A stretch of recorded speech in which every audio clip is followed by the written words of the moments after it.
Finally আজকে আমি আর পঙ্কজ আমাদের বাড়িতে এসেছিলাম। আস্তে আস্তে আমরা বিকেলবেলাতে একটু ঘুরতে বেরিয়েছি। আই গেস তোমরা জায়গাটা ধরতে পেরেছো, তাও একবার দেখাচ্ছি। ইয়ে দীঘা, এই জায়গাটা আমরা এখন চলে এসেছি। তো এখন একটু সন্ধ্যেবেলাটা দীঘাতে আমরা এখন ঘুরবো একটু এদিক সেদিক, তারপর বাড়ি যাব কারণ কালকে আমার কাজ আছে। তো চলো দীঘাটা একটু ঘুরে।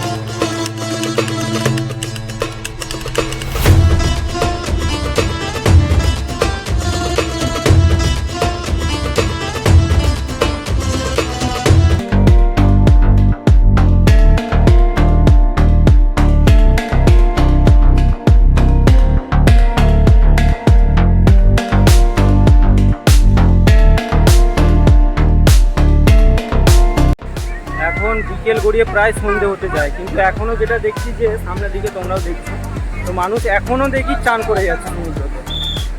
যদি আমরা গামছা টামছা নিয়ে আসতাম বা একটু দিকে আসতাম তাহলে আমরাও নেমে যেতাম। একটা ছোট্ট একটা নিয়ে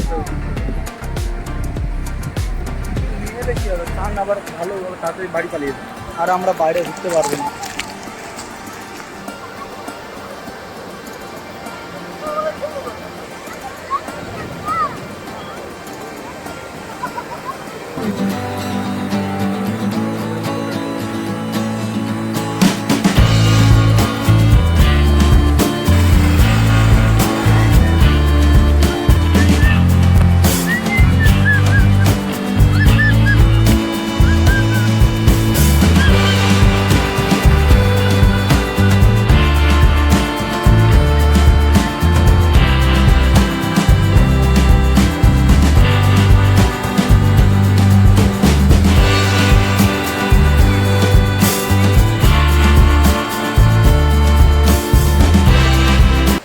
অনেকটা সন্ধে হয়ে গেছে, তো দেখতে পাবে প্যান্ট পুরানো ভিজে গেছে।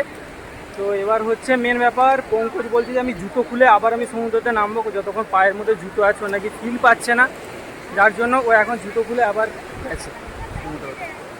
আমিও একটু যাই জুতোটা খুলে।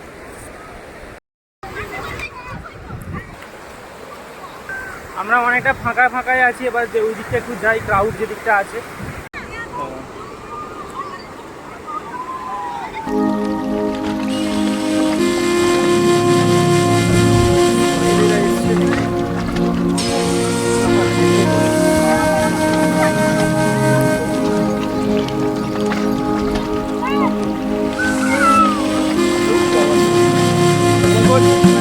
কোথায় যাবো তাহলে? বাড়ির দিকে না, এখন আমরা যাব নিউ দীঘা। বাইকটা নিয়ে বেরোবো নিউ দীঘায়। তো নিউ দীঘাতেও ঘোরাঘুরি কিছু জায়গা আছে, এত তাড়াতাড়ি বাড়ি চলে গেলে কী করে হবে। আমাদের কাছে বাইক আছে, কোনো অসুবিধা নেই। বাইক না থাকলে এখান থেকে বাড়ি, গাড়ি আছে তাহলে কি অসুবিধা, গাড়িতে ওঠো যেখানে প্ল্যান চলো। একদমই তাই। তো যার জন্য হচ্ছে যেহেতু আমরা বাইক নিয়ে এসেছি, তো কি করে ফিরবো, কিসে যাবো, বাস কটার সময়, এসবে আমাদের কোনো চিন্তা নেই। গাড়িতে তেলও ভরে নিয়েছি, অনেকটাই তেল আছে, তো আরামসে ঘুরবো। তো এবার হচ্ছে যেখানে ফাইনালি তো নিউ দীঘার মধ্যে আছে আমাদের ঢেউ সাগর, আরও ওদিকে উদয়নারায়ণপুর সি বিচ ফি বিচ আছে। ওদিকটা রাত্রিবেলাতে যাই না, কোনো দিন আমি যাইনি, তো এই ফার্স্ট টাইম আমি উদয়পুর একবার যাবো রাত্রিবেলাতে। তো চলো ভাই, সেখানে গিয়ে তোমাদের সাথে আবার দেখা হচ্ছে।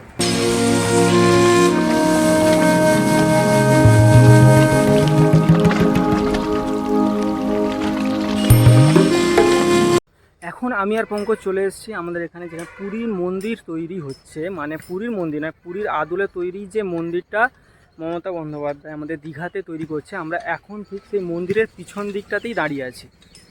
এই মন্দিরটা আর হয়তো 2 বছরের মধ্যে আশা করি কমপ্লিট হয়ে যাবে, কারণ প্রায় 80% কাজ কমপ্লিট।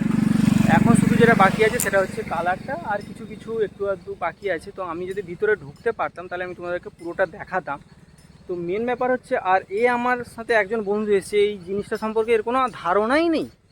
আমি জানি না যে কোন দেশে থাকে, আমাকে বলছে এটা কি রাম মন্দির।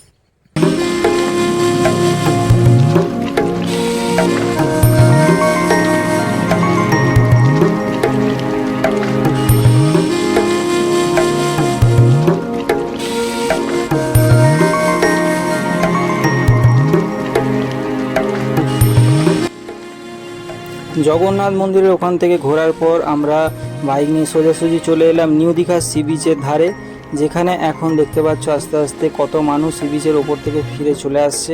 আর ওদিকে ওই যে দূরে দিকটা দেখতে পাচ্ছ লাল রঙের, ওটা হচ্ছে বোট। এদের সারা দিনের আজকে কাজ এবং প্রোগ্রাম শেষ, তো যার জন্য এরা নৌকাগুলো ডাঙায় তুলে নিচ্ছে গায়ের জোর দিয়ে। তো এখানটা সত্যি খুবই ভালো লাগে, কিন্তু ক্লাউডটা অনেক বেশি আছে তাই আমরা বসতে পারিনি। তারপর আমরা চলে আসি একটা ঠান্ডার দোকানে, যেখানে আমরা খাবো হচ্ছে শরবত। যেখানে এই বাচ্চা ছেলেটা নিজে একটা শরবতের দোকান আছে, তো সে এখন শরবত তৈরি করছে জলজিরা ফলজিরা দিয়ে। এরপর দিল হচ্ছে চিনির সিরাপ, তারপর এরপর এটার সাথে যুক্ত দেবে হচ্ছে বরফ টরফ দিয়ে। সত্যি খুব ঠান্ডা, এটা আমার খেতে খুবই ভালো লাগে। তারপর এখানে তোমরা দেখতে পাচ্ছ যে ছেলেটা প্রায় 2খানা রেডি করে ফেলেছে, 3খানা গ্লাস এবং ঘুটে ঘুটে তৈরি করে দিয়েছে। তো তারপর দিয়ে দিল কাকুকে, কিন্তু কাকু এইটে সর্বনাশ করে ফেলেছে, ঢেলে ফেলেছে। তো যাই হোক, তারপর আমাদের শরবত দিয়ে দিয়েছে, এটা রেডি। ও এটা যা স্বর্গ। এটা অনেকক্ষণ ধরে খুঁজছিলাম, গরমের মধ্যে এটা খেয়ে খুব শান্তি লাগলো, খুব শান্তি, সুকুন। এরপর আমি দোকানদারকে টাকা ফাঁকা দিয়ে একটু দোকানের নামটা দেখিয়ে এখান থেকে বেরিয়ে এলাম। তোমরা দেখতে পাচ্ছ দোকানের নামটা। তো এরপর তোমরা খালি জায়গাটা দেখো, এই সামনে ভিউটা জাস্ট মনে হচ্ছে যেন এটা আমরা চায়নার পাটায়াতে চলে এসেছি। পাটায়া মানে আমরা বিদেশে ঘুরতে এসেছি, এতটা সুন্দর লাইটিং। এরপর হবে নিউ দীঘা ট্যুরিং। তোমরা জাস্ট এই হোটেলগুলো দেখো, এগুলো দেখে যেন মনে হচ্ছে যে আমরা বিদেশে কোনো একটা জায়গার মধ্যে চলে এসেছি। শুধু নোটগুলো চেঞ্জ করে দিলে টোটালটাই আমাদের বিদেশ মনে হবে, এত সুন্দর ঝামা চকচকে হোটেলগুলো।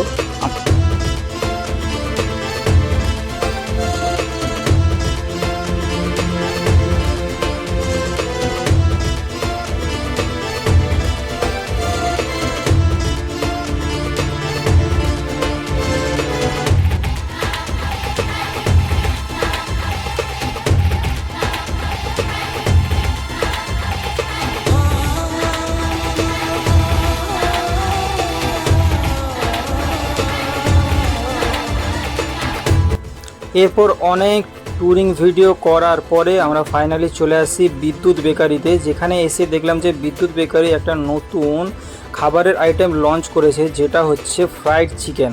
আর এখানে শোকেসের মধ্যে তোমরা দেখতে পাচ্ছ সারি সারি কত ধরনের খাবার সাজানো আছে। এখানে মাছের আইটেম আছে, চিকেনের আইটেম আছে, ভেজের আইটেম আছে, পনিরের আইটেম আছে, কিন্তু ডিমের কোনো আইটেম নেই। তো এখানে আমি আর পঙ্কজ আমরা একটু নিজেদের আয়নাতে মুখ টুকটা একটু দেখে নিলে, একটু চুল ফুল ঠিক করে নিলাম। তো তারপর আমাদের দেখতে দেখতে আমরা যেটা অর্ডার দিয়েছিলাম সেই অর্ডারটা আমাদের চলে এসেছে ফ্রাইড চিকেন। এটা 3 পিসের দাম হচ্ছে 70 টাকা। তো ফার্স্টে আমি খাওয়া শুরু করলাম একটু মেয়োনিজের সাথে ডুবিয়ে। সত্যি এটা মেয়োনিজের সাথে খেলে জাস্ট ওয়াও, দারুণ লাগে গাইস, দারুণ। আমি তো জাস্ট জিভে দিয়ে ফিদা, ওয়াও সত্যি একদম কুড়মুড়ে কেএফসির মতনই খেতে। তারপর আমি একটু সস দিয়ে ডুবিয়ে খেলাম, জাস্ট হেভি। সত্যি তোমরাও যদি কখনো এখানে আসো মানে দীঘাতে, তো প্লিজ নিউ বিদ্যুৎ বেকারিতে তোমরাও একবার আসতে পারো।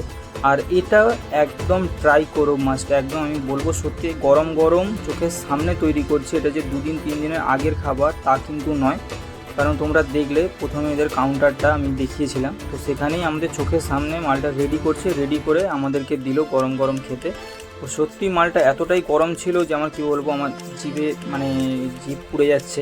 তো তারপর যাই হোক, আমি একটু বেশি করে মেয়োনিজ লাগিয়ে খাচ্ছিলাম। তোমরাও একটু দেখো মেয়োনিজটা কতটা সুন্দর, এবং মালটা জাস্ট একদম জুসি এবং পুরো ফ্রেশ চিকেন ছিল, ফ্রেশ চিকেন। আমার খাওয়া হয়ে গেছে ভাই কমপ্লিট। সত্যি এটা খেয়ে একদম যা লাগলো না ফার্স্ট ক্লাস। এরপর নিয়ে নিলাম একটা স্প্রাইট আর একটা থামস আপ, যেটা থামস আপটা আমি খাবো, স্প্রাইটটা হচ্ছে পঙ্কজের জন্য। তো স্প্রাইটটা আমি খুলে ঢকঢক করে মেরে দিলাম। ও এটাও এই গরমের মধ্যে জাস্ট ওয়াও, থামস আপ। তো যাই হোক, থামস আপ খেয়ে এবার আমরা আস্তে আস্তে করে হচ্ছে বেরোবো। তো এই ছিল আজকের ব্লগ, দীঘা 2024 ব্লগ। তো এখানেই আমার ভিডিওটা শেষ করছি, এবং তোমরা যারা যারা আমার এই ভিডিওটা দেখছো প্লিজ কমেন্ট করে জানিও যে তোমাদের ভিডিওটা কেমন লাগলো, এবং তোমরা কে কোথা থেকে ভিডিওটা দেখছো প্লিজ কমেন্ট করে জানিও। এবং ভিডিওটা ভালো লাগলে একটা লাইক করো, আর চ্যানেলে নতুন হলে সাবস্ক্রাইব করতে ভুলো না। দেখা হবে নেক্সট ভিডিও, ততক্ষণ টাটা, বাই বাই।